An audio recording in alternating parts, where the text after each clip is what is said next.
Hello everybody and welcome back to another episode of Bouncing Back with Brighton. In today's episode we have the final two league games of the season. Now, we've had quite a good bit of spell of form since the last time we met. There's only been 3 games, but we've won all 3 and we've closed the gap on Arsenal in 4th.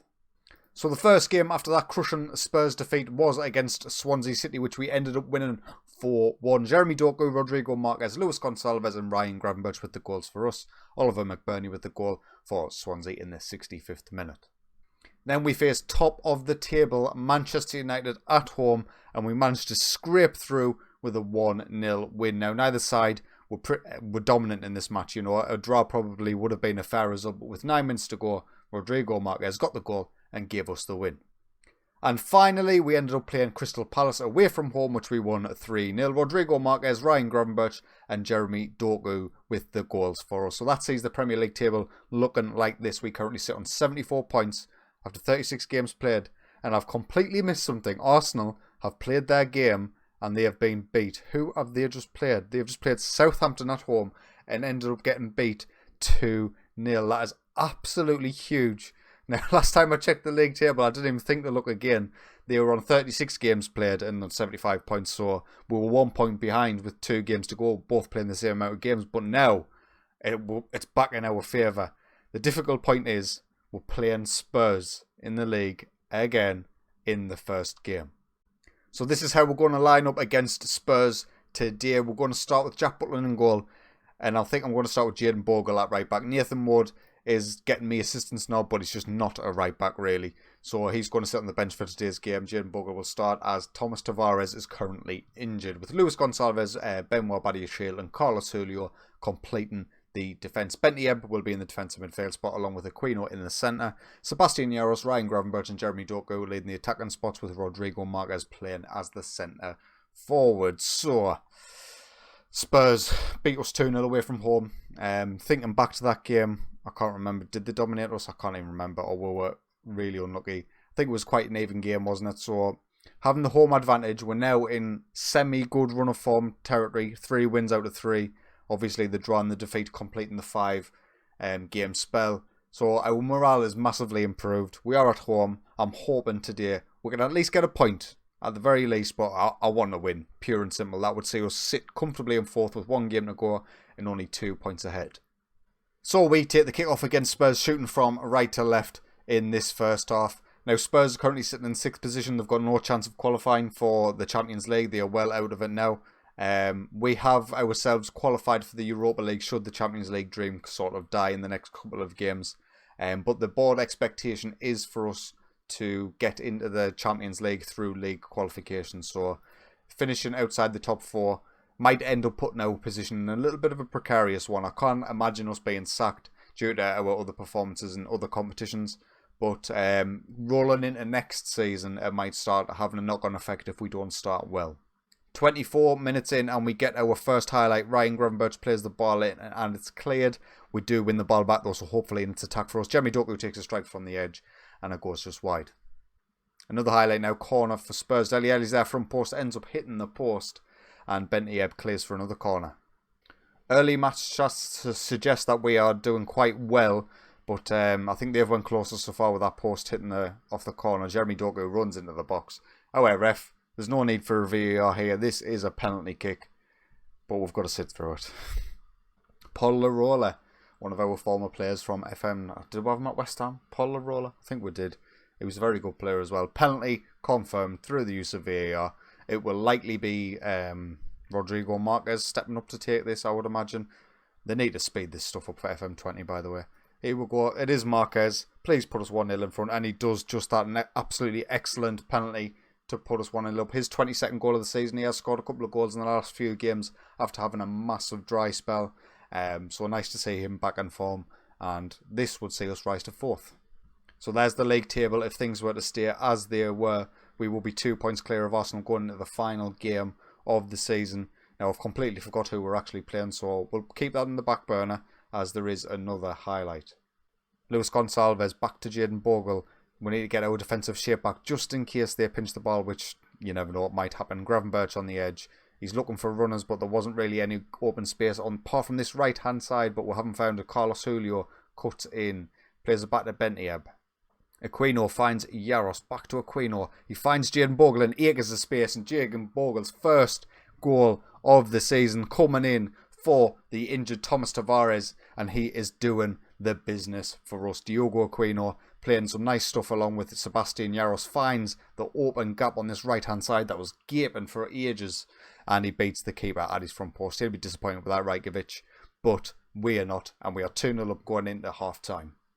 And there it is, the end of the first half. Absolutely fantastic stuff. Far better than when we played them away from home. We are dominating this game.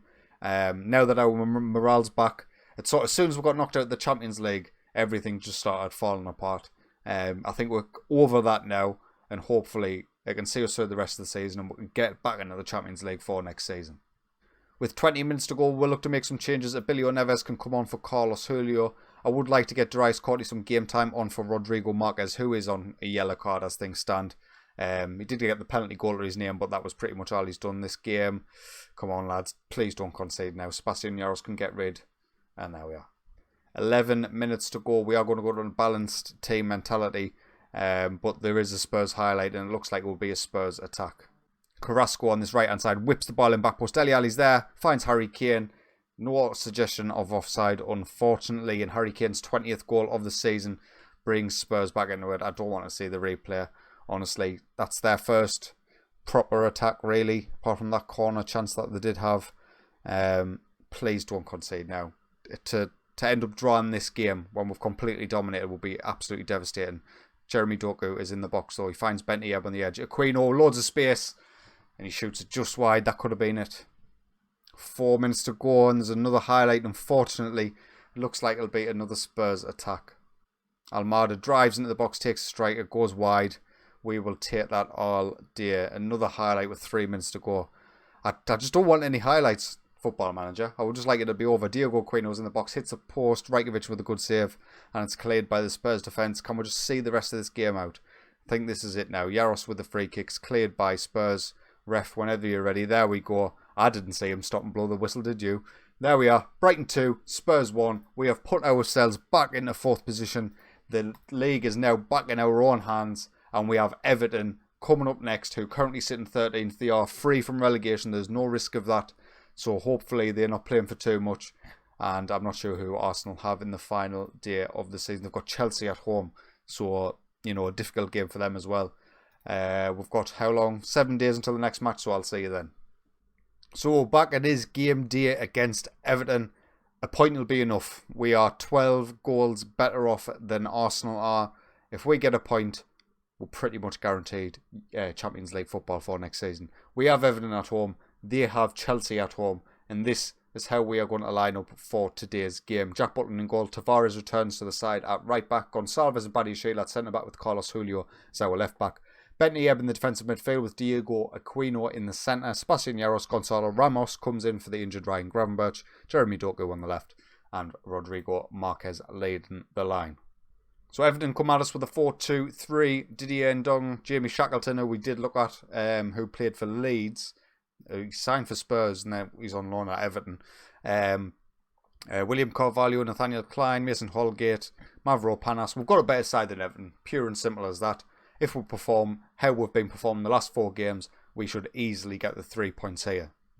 So we kick off against Everton, shooting from right to left in this first half. We will look to get the later scores up so we can keep an eye on what Arsenal are doing in the other game. 14 minutes in, and it's the first highlight of the game. Everton have the ball quite deep in the run half. Let's see how this pans out. Quincy Promes gets dispossessed by Thomas Tavares on the right-hand side for us and sets away Yaros, who sets away Rodrigo Marquez, who should be putting that in the back of the net, but ends up hitting the post. Another highlight now, Thomas Tavares finds Gonzalo Ramos on this right-hand side. They've got a lot of men in the box if we can find anyone. Jeremy Doku's there, gets his head on it, beats the defender, and ends up beating Jordan Pickford, but it's got to VAR, so I'll see you in 10 minutes. It looks like the goal is standing. The replay is playing. Thomas Tavares plays the ball back post with his weak foot as well, and Jeremy Doku rises highest, beating Nathaniel Klein at that far post, and Jordan Pickford can do nothing about that. We are 1-0 up, and still no score in the Chelsea-Arsenal game. Sebastian Yaros runs down the right-hand side for us, finds Rodrigo Marquez, who finds Jeremy Doku on the left-hand side. He's got Carlos Julio in space. He goes for it himself though, and Jordan Pickford saves that easily. So the first half's rapidly coming to an end. No more highlights to speak of, nothing. We are dominating the match, but not in like a really convincing way. We'll take the 1-0 going in at half time. Still goalless in the Arsenal-Chelsea game. That is what is most concerning. Obviously, if we win the game, we've won. If we draw, we're probably through. And Arsenal have took the lead. Lacazette in the 47th minute. 45 plus 2. Oh, I don't like that. As Digne and Dong, please get rid. Free kick given. Thank goodness for that. For fear of regretting this, I might move to a more balanced team mentality just to try and keep us more defensively stable, as there is another highlight. Sebastian Jaros finds Thomas Tavares. And is there no offside? I was sure that was offside. Me thing stuck at the top. It's still showing the Jeremy Doku goal off when he scored in the 20th minute or whatever it was. So we won't be able to see how many goals Thomas Tavares has scored this season, but I think that's around 8 or 9 for him from right back, which is absolutely superb. A great finish at the far post. Putting us 2-0 up, we are incredibly comfortable now, and barring a big disaster in our game, we should be playing Champions League football next season. With 15 minutes to go, we will look to make some changes, as Chelsea have just equalised against Arsenal. So I'm not being funny, I'm just making me subs. We'll play out the end of this game, and we'll just confirm what we already know. Arsenal take the lead again. Andre Lucas put them ahead in 80 minutes, but it's not going to be enough. Everton are not showing anything to get back into this game, so we will run out 2-0 winners. It was nearly 2-1. 2-0 winners, 3 points. 5 wins out of 5 has saved our season right at the back end, but it did require at the same time a massive dip in from Arsenal. But we have got that. We finished 2 points above them at the end of things. And if it wasn't for, let's have a look, which sides are we thinking? Wolves and Southampton. That's who we're thinking. And Barcelona for ending up knocking Arsenal out. I'm sure if they had ended up going through in that Champions League semi, their morale would have been massive going into the final few games, and maybe the results would have been different, and we might have ended up missing out on Champions League. But they've bottled it, and we're finished 4th. I will take that all day long. So this season has been a little bit of a strange one. I mean, obviously the Qatar World Cup was this year, but the first half of the season was absolutely superb. We were always near the top of the table, if not at the very top, or with games in hand, we would have been at the top. And as you can see, once we hit the January period and we got through that as well, things started to come off the rails a little bit in March. February was actually quite good. We drew against Manchester City and Wolves. Wolves is not ideal, but we were still winning games. We were chugging them out, but they were against easier opponents. And then once March hit, everything sort of fell apart. Liverpool smashed us. We ended up going through in the Champions League against Lyon, but then West Ham beat us, Arsenal beat us, Liverpool again in the FA Cup. And then Arsenal dominated us in the Champions League quarter-final, which was hugely disappointing. We drew against West Brom at home. We ended up winning against Fulham and Newcastle, but then followed that up with a draw against Man City again, and the 2-0 defeat against Spurs, which is where we ended the last episode. And I honestly thought it was all over at that point. But 5 wins out of 5, and obviously Arsenal slipping up as being massive. In terms of players for this season and next season, what's happening? We're really struggling in terms of squad registration. There's players out there that I could sign that would improve our first 11, no doubt about it. But the foreign players, the way Brexit has fell in this year is I can only have a squad limit of 17 foreign player limit. So maybe I need to start being a bit more ruthless in terms of the second choice players, the likes of Roberto Alvarado, Jose Mesquita, Abilio Neves. You know, maybe I need to start looking to move them players on to be able to bring in the extra quality in the areas where I think it's needed.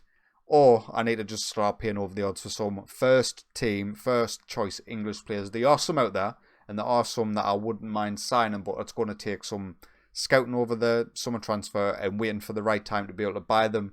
Maybe trying to disrupt them and declare me interest and make them unhappy and stuff like that. But there is going to be major changes going in over the summer period. I think we've still got 154 million in the transfer budget right now. We'll see what that looks like once all the messages have come through for the end of season stuff. But I would imagine it's going to be pretty similar at around 150 million. So we're going to have plenty of money to play with. In terms of players who've played well this season, Jose Mesquita has done well whenever he's got game time. But Thomas Tavares has been an absolute revelation at right back this season. 8 goals and 10 assists with a 7.41 average rating. Now, we do have the Romanian right back who we signed in January coming back next season to potentially compete with Tavares. And if an offer was to come in for Tavares, I think I would sell him because I do really like the look of that Romanian guy. And with the registration complications, I wouldn't mind having an English right back as my backup rather than taking 2 spots up just for right back in foreign players. Jeremy Doku's done all right on the left hand side, but he's another one who I think I could probably get better. Not better. That's not the right word. I think I can maybe find someone who suits the kind of style we play and the system we play a little bit better. I wouldn't mind playing Sebastian Jaros on that right-hand side as a winger rather than inside forward and put me inside forward on the left-hand side. Jeremy Doku doesn't currently fit that role, and there is a guy I've spotted who does fit it perfectly, but it all depends on who comes in for Doku. I'm not going to sign that guy unless Jeremy Doku ends up being sold. Benoit Badiashil's been a rock at centre-back. Him, Nathan Wood and Luis Gonçalves have been absolute mainstays as centre-backs. They're all young, so they're all improving, and I don't think there's any reason to look for a new centre-back, unless one comes out who's absolutely unbelievable. Ben Ebb's been a rock in defensive midfield with 6 goals and 7 assists and a 7.35 average rating. He's been my first choice. He'll always be my first choice for as long as he's at the club. He is wanted currently. We will check to see Juventus and Spurs. He's worth 25 million, so it's unlikely they're going to make an offer that will tempt me to sell. But again, nobody's particularly safe. If they came in with a ridiculous offer and I find someone who's much better, then of course I would sell. Jaden Bogle's position at the club is a bit nefarious. I'm not really sure what to do with this guy. He's not good enough for our first team. To me, I could probably sign a better backup than him as well, but he's English. And I think I accepted a £25 million offer from Preston in the summer, and he ended up rejecting the contract, so I can't even rely on him to bring us in some money as well. As I spoke about with Badiashile, Nathan Wood's done great. Sebastian Jaros has done great as well from that right-hand side, getting 19 assists and 7 goals from an inside forward position as well, which is why I really want to try him on that natural winger position to see how he'll perform. But he's doing so well as an inside forward, I'm not going to make that change just yet until I have the right personnel for the left-hand side. But he's improving nicely, a 4-star player currently, and still plenty of room to grow. Abilio Neves, was a competition between him and Carlos Julio, who's going to make the left-back spot their run this season. And I think Carlos Julio won a little bit. I do prefer Neves in the terms of his physical stats, but his technical stats are a lot weaker than Carlos Julio's. So again, I will probably keep them both if I can. As long as registration rules apply and things like that. And Barlow, I want to get rid of. He's been a bit of a dud for me. We signed him for £22.5 million. He was a huge signing for us that last season. He did okay, but injuries have caused a lot of sorts of problems throughout both of his seasons with us, and I'm ready to move him on. He is currently unhappy at the club because I wouldn't give him a new contract. Wants a new deal due to good form. I don't think so, son. You can go. Diogo Aquino is one of the best centre mids on the game, or he will be. He's only 20 years old. He's still got lots of room to improve, and he looks absolutely magnificent. 3 goals and 6 assists in 33 Premier League games is nothing to sniff at. Luis Gonçalves, our other centre back, doing absolutely fantastic stuff. Tudor Baluta wants to leave the club, and he has requested a transfer, and he will probably leave this summer. He's been at us for a good few seasons now. He wasn't with Brighton when I took them over when we were trying to save them from relegation, when we failed to do so, but he returned in the Championship season, and he was our mainstay for a couple of seasons until we signed Ben Ebb, but now he just doesn't get the game time. Carlos Julio, again, done fantastic for us at left back. He has improved massively, and his technicals are what set him apart from Abilio Neves, so he is our first choice left back currently.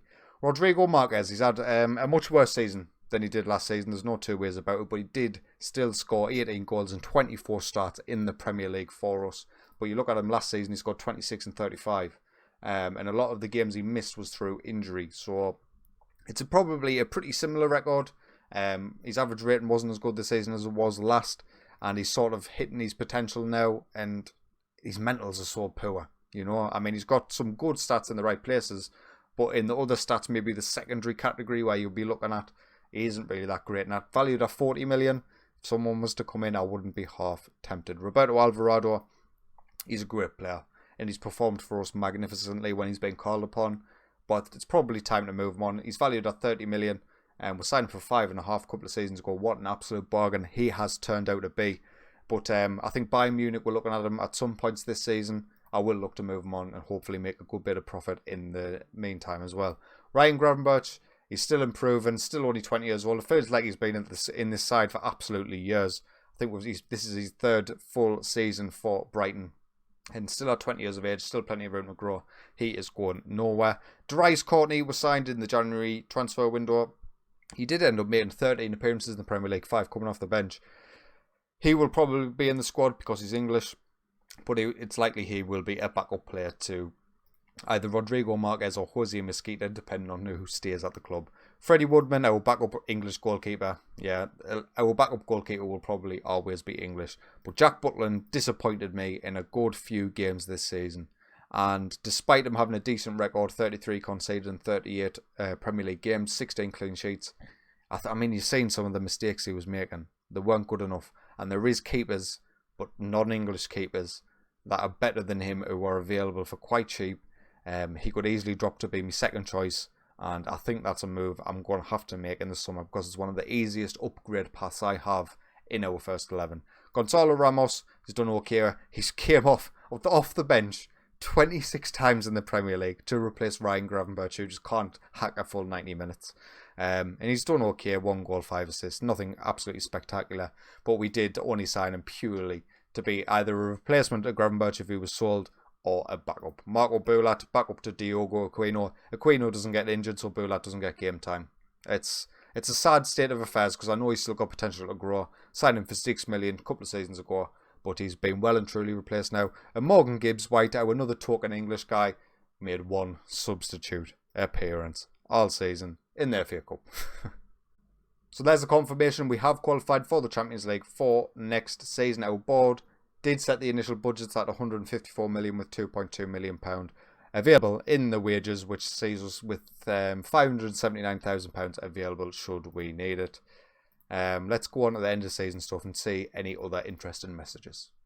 So here we are. Here is the end of season stuff. Our best overall 11 has there been any inductees: Jack Butland, Tavares, Sutar, Badiashile, Carlos Julio, Bentia, Diogo Aquino, Anthony Notiot still on the right hand side, which is nice, Alvarado on the left, McAllister in the centre with Rodrigo Marquez leading the line. In terms of our end of season awards, Bentia got player of the season, Benoit Badiashile in second, Thomas Tavares in third, Sebastian Yaros got goal of the season, we'll have a check of that, Gonzalo Ramos with signing of the season, which I think is probably wrong, but we'll take it, and Bentia was a young player of the season. And here is the goal against Wolves. That is 1 goal of the season. Sebastian Yaros receiving the ball from Abelio Neves. He's a good 35 yards out there, and that is an absolutely fabulous finish, and that is our goal of the season. Our season review, we were expected to be amongst the leading contenders for continental football qualification spot, and we've lived up to the billing. Thank God for that. Seagulls endured an up and down campaign owing to an impressive spell of form between July and August, saw them move into second place and will eventually be able to finish the season in positive fashion. Our match of the season was a 6-0 win against West Ham. Our moment to forget was the 3-0 defeat against Liverpool. 100% attendance capacity for the stadium. Let's get onto the board and tell them to build me a new one. The option isn't there. Rodrigo Marquez ended up coming third in the top scorer awards for this season. Thomas Tavares won Young Player of the Year award, which is absolutely mint. Edison wins Golden Glove, but Jack Butland comes in and third. We did get some players in the team of the year: Jack Butland and Thomas Tavares. Jack Butland, I want to replace him, man. Stop giving us reasons not to. Jason Price, our young English striker, ended up winning Player of the Season in League One. He's not good enough for us, unfortunately. I was hoping he would have improved more than this, but he just hasn't. And yeah, that's pretty much it for the end of season stuff. So if you have enjoyed today's video, please consider leaving a like, and if you are enjoying my content, get yourself subscribed. But until next time, take it easy.